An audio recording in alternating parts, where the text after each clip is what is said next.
Yes, hello everyone. Welcome to today's webinar, Lead Your Culture or Your Culture Will Lead You, with Stephen Rice and Stuart R. Levine. Just like to cover a little housekeeping here before we begin. We will be sending out a copy of today's presentation and a link to the recorded webinar. You'll get that later today or tomorrow morning. Also, throughout the webinar, you'll see on the right there in your panel, you can type in questions and we will address those at the end. So please do type those as they come along, when they come to the top of your mind. And then also during the webinar, we'll have a few poll questions. We'd really appreciate it if everybody would participate there. It's always we always get some interesting results, and we'd like to share those with you in a live fashion. So I'd like to start off first here introducing Stuart R. Levine. He's a chairman and CEO of Stuart Levine and Associates, a management consulting firm and C-suite leadership group there. And he's been in the board governance space for a long time and been on many, many boards. He's a NACD governance fellow, and he's a best-selling author of 3 leadership books that I'm sure some of you are familiar with. And so with that, Stuart, I'd love if you could give an introduction to Stuart or Stephen Rice and get us going here. Okay, well, thank you very much. And Daniel, I'd like to thank you and Passageways for giving Stephen and myself a chance to share some of our experience and provide, I'll call it, some looks under the hood to help people as they navigate in a very complex world. So Stephen Rice is the Chief Human Resource Officer at the Bill and Melinda Gates Foundation. In that capacity, he leads the global HR function and is intimately involved in the developing the culture and the climate for that global organization.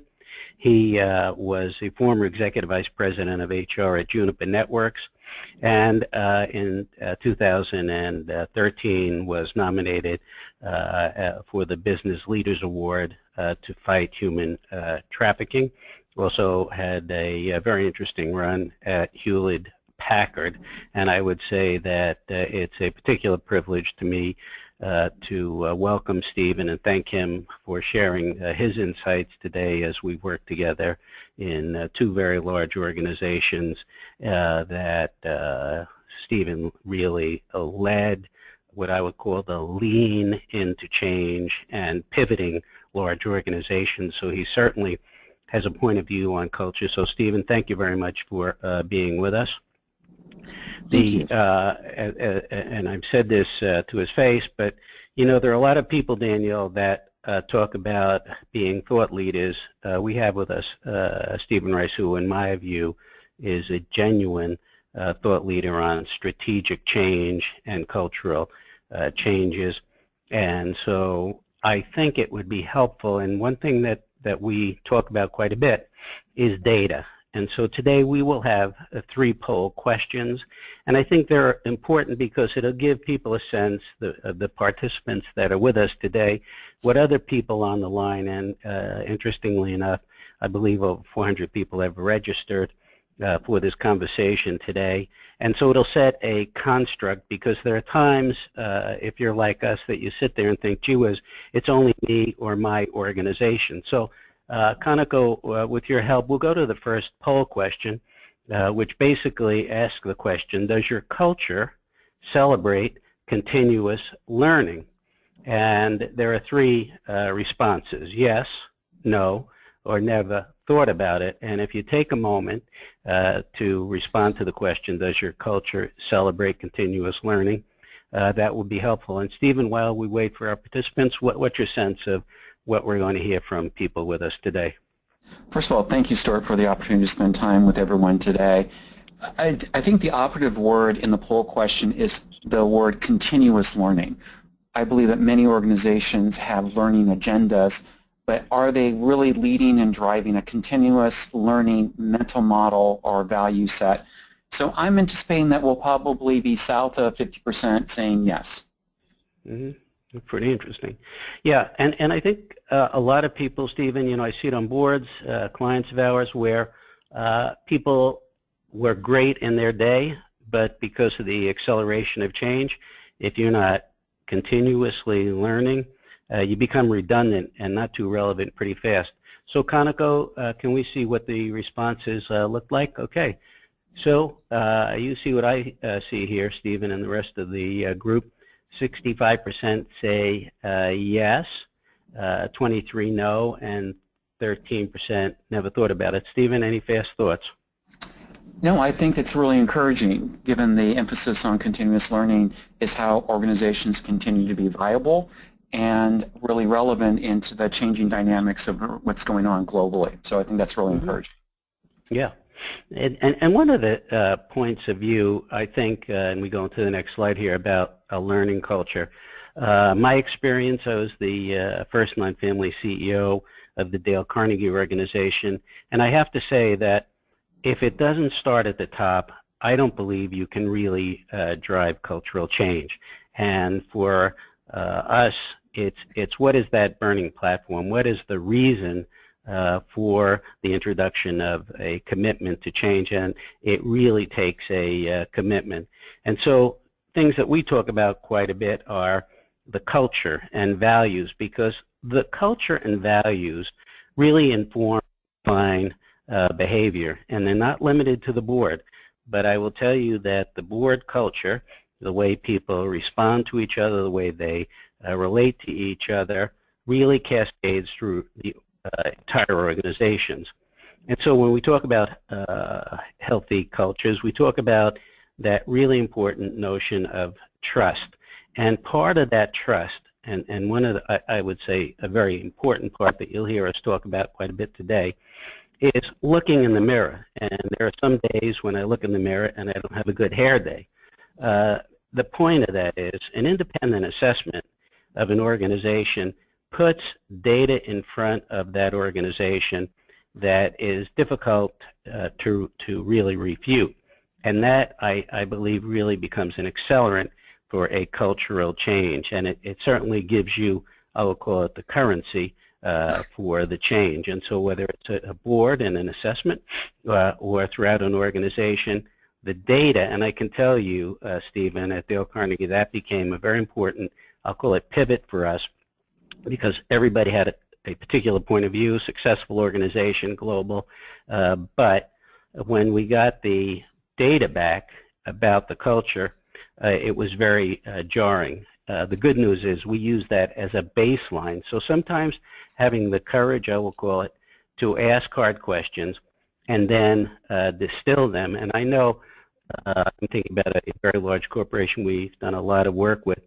It was very difficult for the CEO to hear the data, and it was better that he heard it from an independent person as opposed to an employee that might have had some, I'll call it, misgivings about sharing that information. Next slide, which has some, again, global perspective here. Only 35% of United States managers are engaged at work, and that is really quite a piece of data in my mind, because very frequently we hear about earnings per share. We hear about, in the credit union space, how do we take care of our membership base? What does that culture look like? And I will tell you that this data tracks to some data that we're seeing in some of our client mixes where we're involved in strategy today. Really interesting, because the CEO that I'm visualizing, somebody we work for, he's going at 500 miles an hour, and he keeps saying, gee whiz, I feel that we're really pushing hard. And so coming to a realization that says, hey, we have a lot of people out here, but they're not engaged, and instead of getting angry, understand why they're not engaged and the impact that's going to have not only on productivity, but if you're in healthcare, on the outcomes for your patients, or for that matter, things that we worked on, Stephen, earlier in another assignment with you, was the co-creation of products and services. So absent that relationship where people feel engaged, it's very difficult, I will call it, to have a productive culture. The next slide talks about principles. And principles, again, are those beliefs, those foundational points that really help us define moving forward. And so when we talk about what are your company's leadership principles and in fact, what are the attitudes and customs, and again, if employees don't feel they've got a voice in that conversation, it's very difficult to engage people and focus on the appropriate metrics, okay? And so ultimately the education, and we saw it in reorganizing a very large finance department of an organization, there was an assumption that everybody throughout that large financial services organization understood why they were preparing reports. It happened to be a public corporation, what the K's and Q's were about. But we called it a bit of a timeout. We started to link it to the regulatory, I'll call it environment and realities of compliance, so that people understood how important their work was and why the accuracy and not accepting mediocrity became so important. And the last point on this slide, where we talk about holding people accountable, is to eliminate, I'll call it, the mediocrity around issues of recruitment and retention. Next slide, where we talk about the rhythm of communication, okay? So you can have a great vision and you can have a great mission, but if you don't engage people in a regular rhythm of communication, and if people don't understand the roles in a clear way, and later Stephen will talk to you about the CEO dashboard, which is so critical to this conversation, because you want to make sure that all the decisions that we all make in line positions come off of that CEO's dashboard. Next slide talks about the responsibility, and that's where we get into transparency. And you link employee satisfaction, you link it to loyalty, and we come up to, the skill development, and it's a bad assumption to, as an example, think that everybody has the appropriate skills. We had a client years ago, and we said we found the financial hemorrhage in the organization and really just came to doing an audit of all the meetings, and less than 28% of them hit their stated objectives. So when we talk about skills, they may be very counterintuitive, but the fact of the matter is you have to make sure we have an obligation to all the people that everybody has the skills. Poll question number 2. Do you believe your organization has productive culture that yields results? And if you take a moment, and Stephen, the answers will be yes, no, or never thought about it. What's your take on that question? I think that, just about every opportunity I have to spend time with other heads of HR and executives and CEOs, culture is one of the top areas where they're focusing on. So I think that we're going to see numbers north of 50% in the yes category, given it is really front of mind for many executives and heads of HR that I get an opportunity to spend time with. Mm-hmm. Pretty interesting. Yeah, I would kind of, and I think also, Stephen, people on a webinar like ours today are on the learning curve. I'll call it productive people. So I think the numbers tend to be a little greater. So Kanako, let's see what our participants shared with us today. There we go. Once again, Stephen, you're right on it. Oh. So, no, seriously, I mean, I think that it does show, though, that yes, people are leaning in and they believe it's productive, but if you look at an opportunity to be a little more effective, here it is, and it's interesting to me. Stephen, you have a thought or two on that? No, I just think, given the war for talent, and the ability to drive greater productivity, and if you're in a for-profit environment, how you're driving dollars to the bottom line or driving revenue growth, it's fundamentally around the people in talent that you have walking the halls within your organization. So to me, that is one of the core drivers of why this is such an important topic right now. That's terrific. So, and I think, there's a natural bridge, Stephen, into your slides here, and perhaps you can set up what this picture represents to the people that are listening with us today. Great. Thank you, Stuart, and thank you, Daniel Passages, for the opportunity to spend time with a variety of folks on the line today.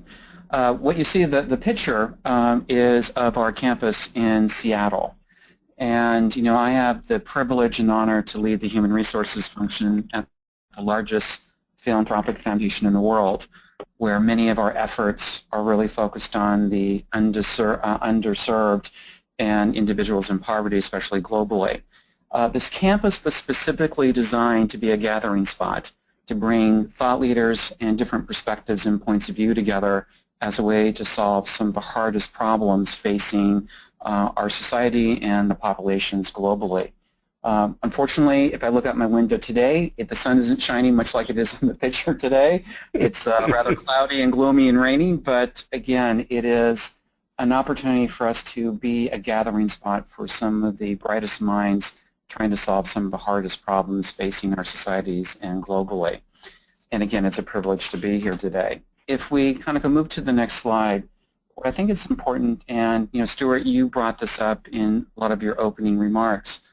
Only great things happen when the CEO and the leadership team come together and get focused on what outcome are they driving around culture. And the statement is a quote from Sue Desmond-Hellmann, our CEO at the Bill and Melinda Gates Foundation. And if you break it apart in terms of her belief and her promise, not only to the organization, but also to the world, you can break it into two components. The first sentence really speaks to our values and what we stand for as an organization, our ability to energize people, working well together, fueled by great leadership, in an environment where people professionally and personally can thrive, really speaks to what we stand for and what we aspire to be as an organization. The second statement, or the second sentence of her quote, speaks to our purpose and mission.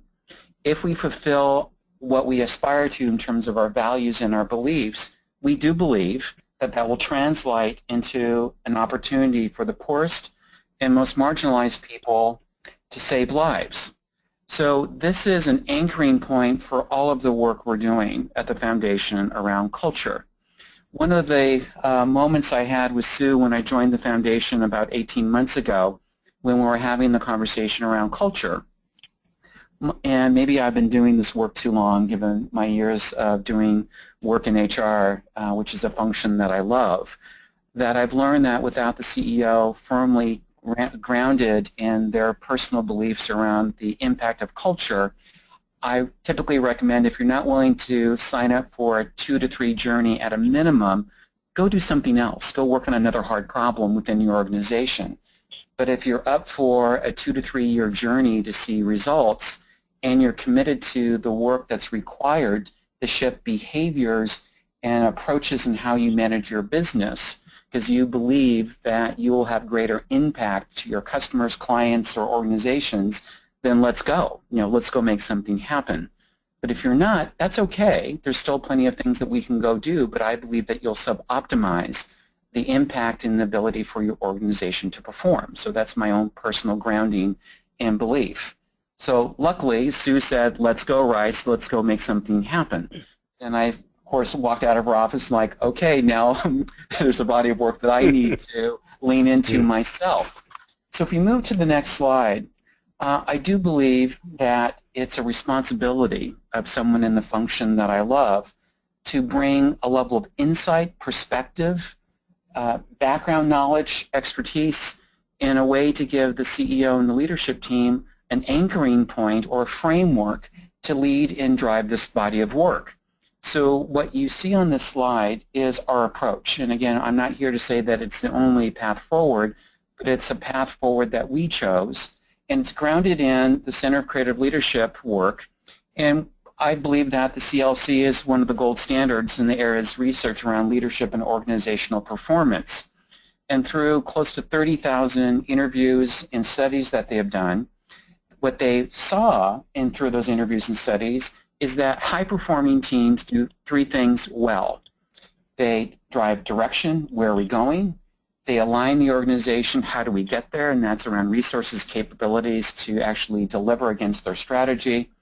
And they do really well in terms of driving commitment. How do we stay engaged to reach the destination? And the hard part about these 3 dimensions, while it looks simple and easy, is that all 3 of them have to be in play in order to drive a high-performing team. So you could have the best direction, but if your resources aren't aligned, you don't have the right capabilities, you'll sub-optimize on your strategy. if you have a great direction that everyone agrees to, you have alignment in terms of resources and commitment to how you want to, what the tactics are to get to that strategy, but don't have your employees engaged and willing to take on the good fight, you'll sub-optimize a great strategy as well as probably minimize the impact of the resources you have. So the secret sauce to this is that all three of them have to be in play in order to drive a high-performing, high-productive organization and team. So this has become our drumbeat and our true north as an organization in terms of what we're committed to in building a great culture. If we then move to the next slide, I do believe that you need to ground that outcome, that North Star, in a theory of change. And the joke that I make to a lot of folks is that I do believe that HR at times is a math problem in terms of what are the analytics, what outcome are you trying to drive, what are the inputs and outputs that really get you to the destination which you want to achieve. So if you look at the theory of change model, I'm not going to go through it in a lot of detail given that you'll get these slides. At the far right is what is the outcome that we're driving to? It's around direction, alignment, commitment, because we believe, again, high-performing teams do these things well. We also believe in order to get to that destination, the organization needs to have a set of shared experiences or expectations. And for us, we call those the 4 agreements. So these are the bellwether in terms of how we're going to treat each other and operate within the context of the work that we do, with the expectation that how we show up inside our 4 walls is how we're going to show up outside when we're talking to our partners and colleagues outside of the foundation. That's also grounded in what we call the leadership principles. These are in conjunction with the 4 agreements of what we expect every people manager and leader in the foundation to exhibit in order to ensure that we're making progress to our ultimate goal around a high-performing team that does those 3 things well: direction, alignment, and commitment. So my goal is not to say this is the road, this is a specific roadmap. My point is that for this work to actually get the outcomes that you're wanting to drive, I do believe, 1, it needs to be grounded in a true north, and whatever that looks like for you, I think that's great, but decide. I also think that you need to have a theory of change that you're going to be, I think, communicating over and over again. That's going to be your narrative as a CEO or a leader across the organization. So whatever it looks like for you, I think you need to design it in a way that resonates with your organization and what outcomes you're wanting to drive. Where I think the secret sauce of this theory of change sits is in the center, around ownership and accountability. And there's 2 dimensions to ownership and accountability that I think are unique to how we're looking and thinking about our work around building a culture designed for impact and results. And this is where, after 30-plus years of doing HR work, that I've seen many times where we've gone down this path and our culture has been relegated to a poster, attached in a conference room around the values, but it's not completely embedded in how you operationalize or how you manage the organization.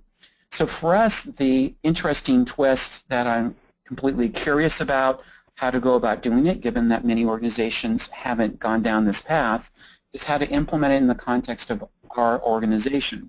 It's around 2 dimensions. One is on the, what we call inside out. So what's the mindsets and behaviors that we believe each of us, if you're going to be a member of the Bill and Melinda Gates Foundation, that you need to exhibit. So for, I think, a way to talk about it, are we walking the talk?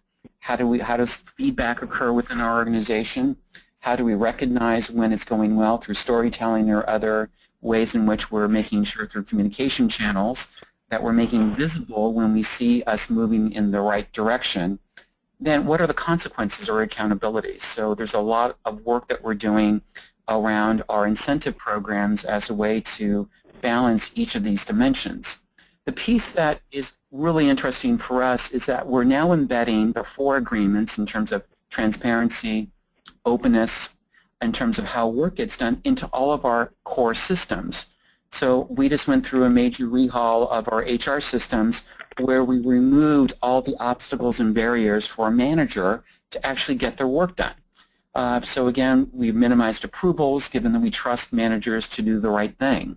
In our financial systems, in terms of how expenses get approved, we're lightening them up to reinforce our 4 agreements in terms of how we trust each other and how we respect and honor the roles in which each of us plays. So for us, that's the interesting twist of how do you embed all of this work around culture into how you manage the place, from strategy reviews to all of your embedded systems to how feedback gets sent across the organization. I think is where there's an interesting way to ensure that after many of us transition from this organization to another, that the next generation of folks coming to the foundation have a solid foundation to operate from that truly embrace each of the attributes and belief systems tied to the work around culture. So my point is on this one is not to say that this is the panacea for how to build a culture for impact. It's designed in a way to make sure it's thoughtful, it's rigorous, it's practical, and it becomes the narrative in every piece of communication we do around the foundation, around the work that we're doing to build a culture for impact, uses each of these principles from the change theory approach and how we communicate to each of our colleagues in and outside of the foundation. If we then move to the next slide, what I think is important, and I'm just going to reiterate a few points that Stuart made, that culture wins over strategy every single time. And the best way I think all of us have seen the quote, strategy eats culture for breakfast, that I believe that our ability to actually see the behaviors starting from the top, how it moves down the organization is critical. And that, culture work is personal.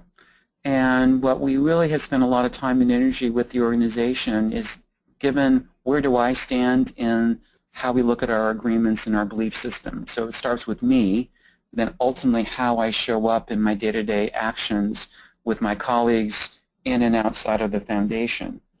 And back to my original point was with our CEO and our leadership team. If our leadership team isn't engaged and isn't up for the personal journey that's going to be required over a 2 to 3 year period to see results that are tangible and embedded in everything that we do, I think there's other important work that we can probably go do, but we'll sub-optimize the impact of the organization. But you need to be up for it and view it as a positive challenge and view it as something that you're up for and that you're excited about. So I spent a lot of time in my role as the leader of the HR organization, spending time with colleagues across the organization, spending time with our leadership team, maintaining that connectivity between why are we doing this work and what they're personally committed to in support of that work. We've actually changed and shifted our change management methodology to support that, because I believe that change management is tops down, bottoms up, middle out. So everything that we do fits that construct of communication that's tops down. There's ways in which we engage the organization bottoms up. And the secret sauce in terms of the change management process for us is all of our people managers that sit in the middle of the organization and how they're communicating and walking the talk up and down and throughout the organization.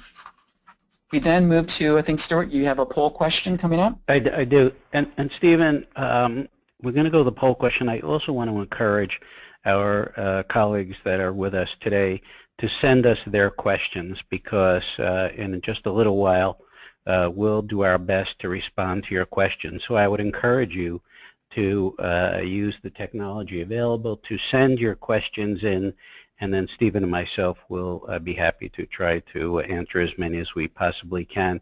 And Stephen, the question that's on the table on number 3, poll 3, do you believe your employees are proud to work at your organization?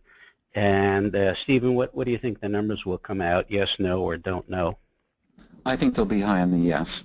I just think that many of us in the organizations that I saw that are joining up have employees that are engaged and really excited about being part of that organization and wanted to do well. Right. Yeah, I think that's right. It's counterintuitive. In the old model, you would kind of think your employees were not on your team. I don't really hear that much, Stephen. And so let's see, Conoco, what the response of our participants looks like right now. Here we go. Yeah, there we go. Well, Yeah, that's the strongest one, Stephen, that we've seen. So 84% say yes. And I would just say, Stephen, as I was listening to you earlier, I'll call it the common language that you're referring to, that you and your team drive every day at the foundation, gives people a real sense of pride. And you know what? I don't know if we talk about it enough, but if we're going to ask people to really come in and work with us and be all in, we owe them a reason to be proud. So, Stephen, why don't you take us again on measuring progress toward impact, please? Next slide. That'd be great. One of the comments I made is, I think as I'm getting older, Stuart, that I'm getting clearer on what's important, not important in my life. And one of them is, if I can't measure it, there's times when I'm not sure if it's worth doing. So I'm just really grounded in how do you drive measurable progress, especially on work that spans over multiple years. Right. And what I'm sharing here is our current scorecard that we use in measuring progress. And the results on here, let me kind of walk you through what's on the page. This comes from our annual employee survey. We also do pulse surveys throughout the year. We just recently moved to a software application that we own the software and our ability to navigate and do analytics on the fly, which gives us a lot more flexibility in analyzing progress short and long term.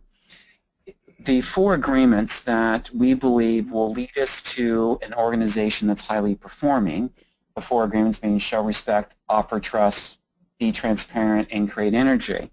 We've actually designed specific questions that will give us insight to how we're making progress in each of those dimensions. We also, given that our endpoint is a high-performing team, our belief, do 3 things well: set clear direction, align resources and capability, and drive commitment. And we've also created a set of questions that ferret out how are we doing against those 3 dimensions.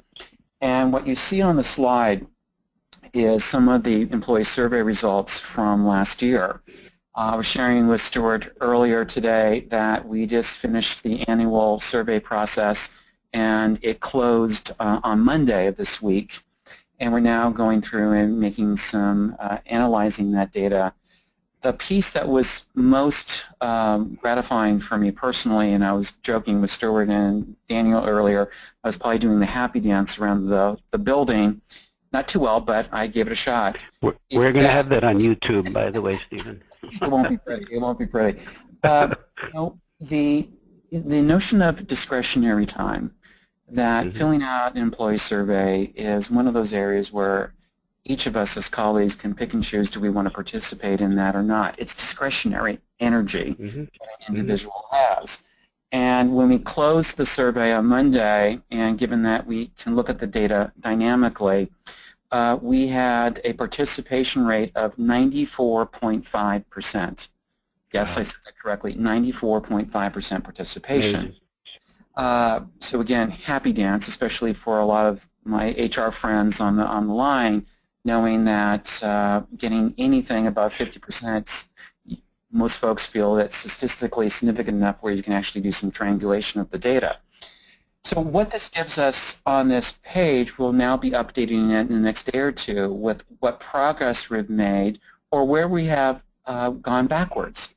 And my goal when I was getting the leadership team ready for looking at this data that I knew what we'd have is that any data or feedback that we get is great, and you should embrace it, you should be excited about it, you shouldn't be afraid of it, because it allows you just a clear insight to where you need to spend time and energy with the organization. So look at it as a gift in terms of feedback being a gift.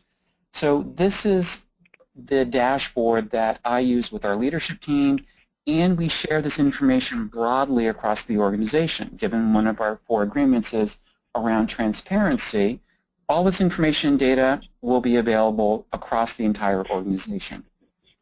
But this is what grounds us in everything that we do. The next slide is a scorecard that our CEO uses as a way to engage her board.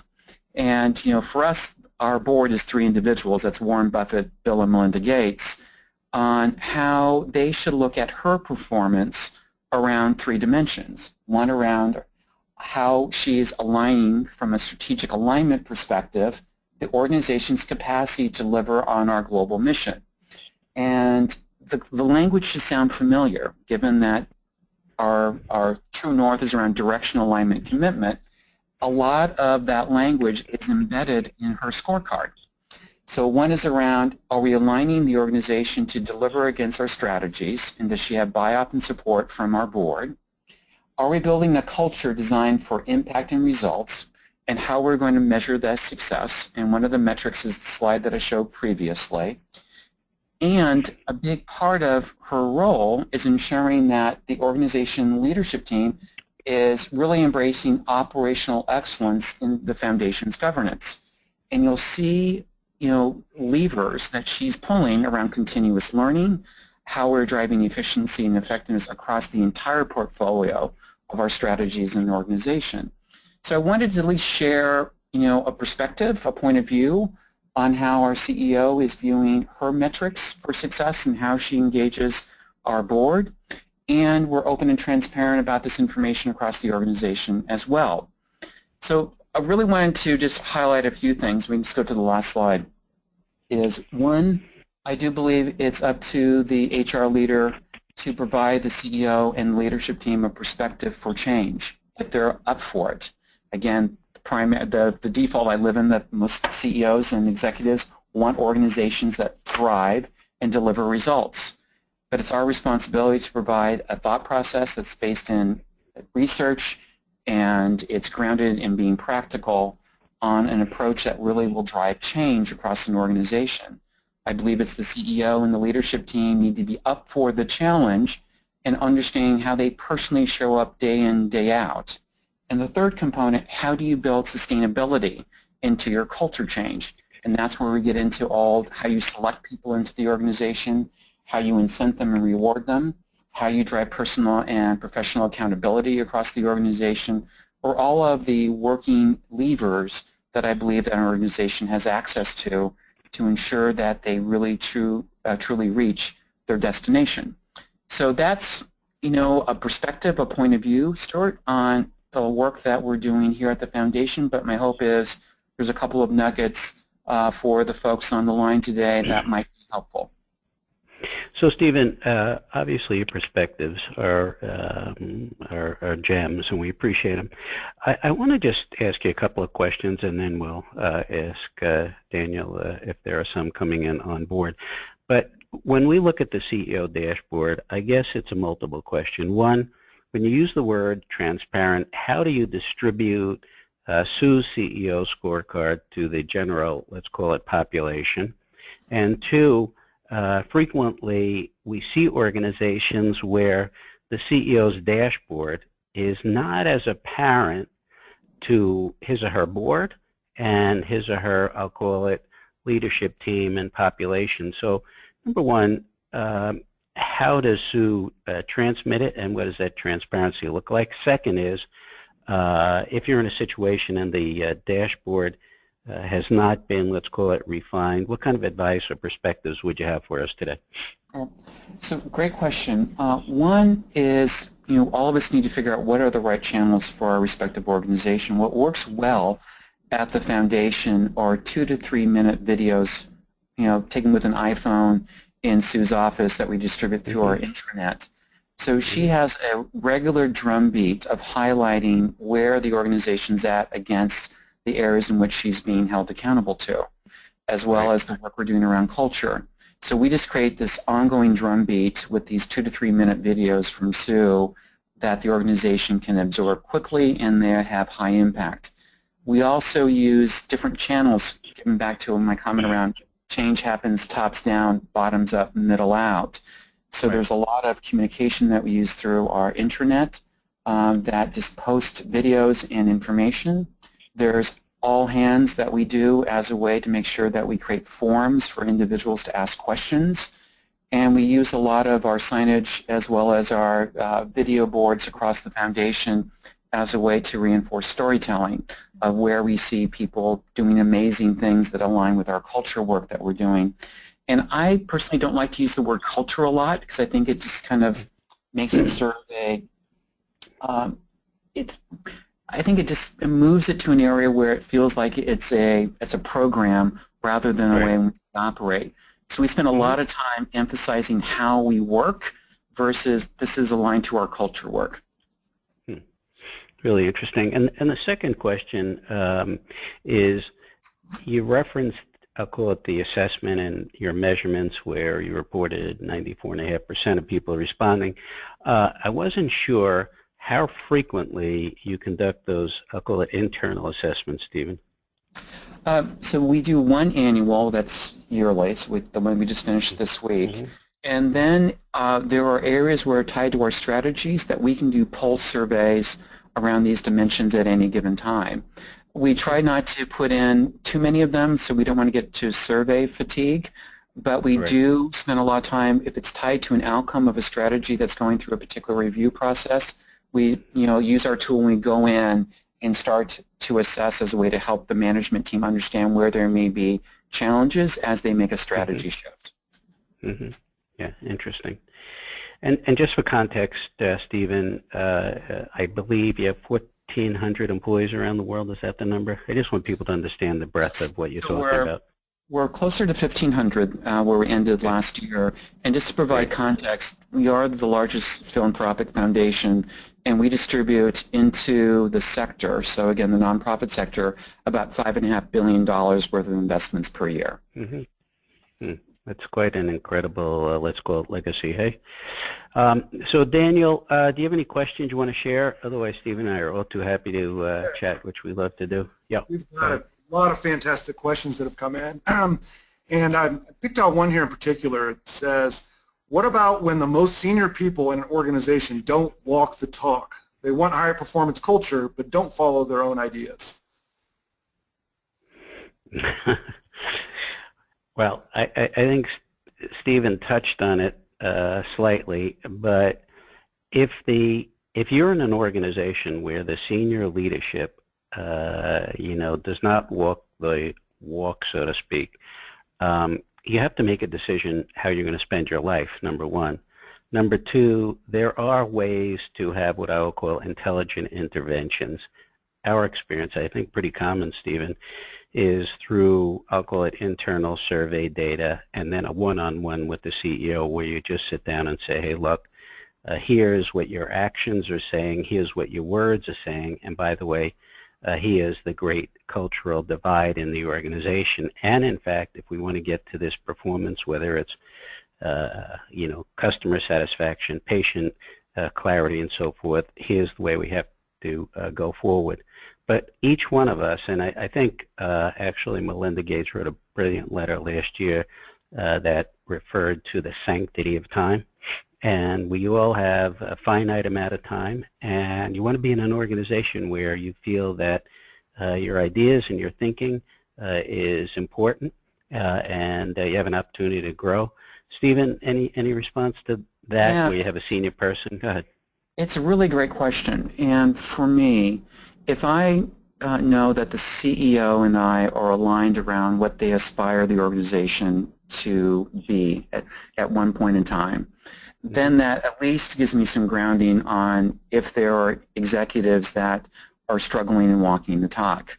And that's where I dip down into the change model I talked about in terms of tops down, bottoms up, middle out. I then go to leaders within that person's organization as a way to find the anchors and the early adopters. So I want pressure to come from the CEO, and I want pressure to come from their direct reports on what they need to shift and move in terms of being part of the going forward culture versus hanging on to the going back. So I tend to, one, get grounded with the CEO, then I tend to work with the leadership team within that executive's organization as a way to create some pressure. Thank you. Daniel? Fantastic. Ironically, you actually just answered the next question I was going to pose to you, so I think we'll just move on to the third one here. at my institution, there's a disconnect between what we state we stand for and what we actually do. Any suggestions for a pitch to a CEO on implementing culture changes? Well, I'm kind of laughing. Stephen is a gracious human being, as you hear. He's got a longer deck. I believe it's about a 14-page white paper, Stephen. You want to speak to it, and then I'll put it out there for people, and we'll tell people how they can get it. But Stephen, why don't you talk to your white paper as a response to that question, please? So one, as Stuart mentioned, there's a white paper that we put together as a way to help support and drive the change, to make the specific point that ties to the question, that one, who you are on the outside needs to be who you are on the inside. For the for-profit space, so again, the white paper is available and through the organization, so again, I just want to make that open source. There's a great book called The Firms of Endearment, which talks about there is a significant increase in, from a shareholder value perspective, of organizations that have an external brand that matches who they are inside. So again, the book's called The Firms of Endearment. So it was actually that data and that research that led me to one of, I think, the most poignant conversations with one of the CEOs I was supporting on the connection between the two. So if you wanted larger shareholder value, what we talk about in terms to our customers has to be the way in which we operate internally. It's a great book. It has a lot of great research into it, and that's how I, through the data, came to, I think, a very, thoughtful, considerate conversation with the CEO to make that point that ultimately allowed us to get a lot of work done specifically around culture in an organization that didn't view it as something that was important. Thank you. And so we, I guess for the people participating, at the end of our conversation today, we'll tell you how to access that white paper as well. Daniel? Yeah, another good question here. If how can culture be addressed if there's already lack of resources and staff is spread very thin? Yeah, for me, I don't think, unless you, I think productivity comes from a really thoughtful and deep conversation about what your mission is and what your vision is. Even if resources are stretched thin, my sense is, if you go back to the data that basically said, I'll call it in some of the questions that we were talking about earlier, 35% of the people aren't as proud or aren't as engaged. There are a lot of resources sitting on the sidelines, and what we in senior leadership have to do is give them a chance and an opportunity to participate in the change. So again, I think you stimulate the change by sharing learnings, getting the right behaviors in place, and not tolerating what I would call anyway mediocrity.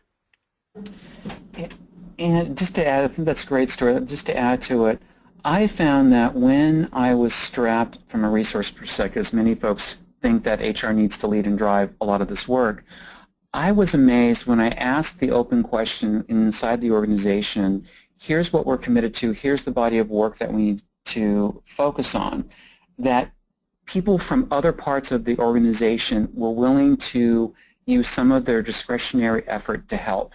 So I immediately tap into the organization where there are early adopters, where people have energy around how do we make the place better, as a way to get movement to occur when the organization is strapped from a resourcing perspective. Hey Stephen, there's something that we worked on quite a bit together, and it was this whole notion, and it may sound like a fundamental issue, and I think it's so important, and Stephen touched on it, but I want to try to take it even deeper for the person who asked the question, and it's this. A lot of times when you talk about culture, and we understand from a competitive point of view, you are in a talent war, Stephen is correct, but you're also in a war for holding on to your customers and so forth. And many times, if you just visualize a chart of A, B, C, D characteristics, many senior leaders end up on their hands and knees trying to bring the D players along. And what Stephen glanced at, but is critical to the brilliance of his work, he starts with surrounding himself with what we would call, in our body of work, the apostles, okay? People who are willing to learn, listen respectfully, share information in a trusting way. And so as you look for, I'll call it takeaways from this conversation today, I think it's really important to look at the people that you surround yourself with, the people that give you intellectual and other energy, and not give your life or your career, frankly, to those D players. Any thoughts on that, Stephen? Well, you bring up a point. So I mentioned, there's bodies of work that I just have leaned on heavily. One was the Firms of Endearment. The second is Rob Cross from Virginia Tech, who's done phenomenal work on networks and how organizations are actually more like networks than they are hierarchical. And Rob's work was one of the major breakthroughs for me in how do you map an organization in terms of those early adopters, those connectors, those de-energizers and energizers. It was a very analytic way for me to assess who is actually leading and driving change within an organization and who are those individuals that are actually holding it back without getting into a bottom 10 performance management process. Right. And I think that gets you down a rat hole if you're not careful.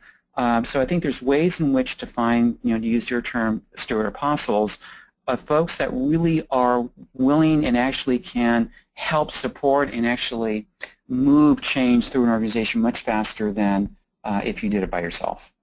Mm-hmm. Yeah. And you know what, Stephen, because people are thinking, they're thoughtful questions coming in, and I think it's a very conscious decision this afternoon when you go back to your particular responsibilities, the people that are with us today.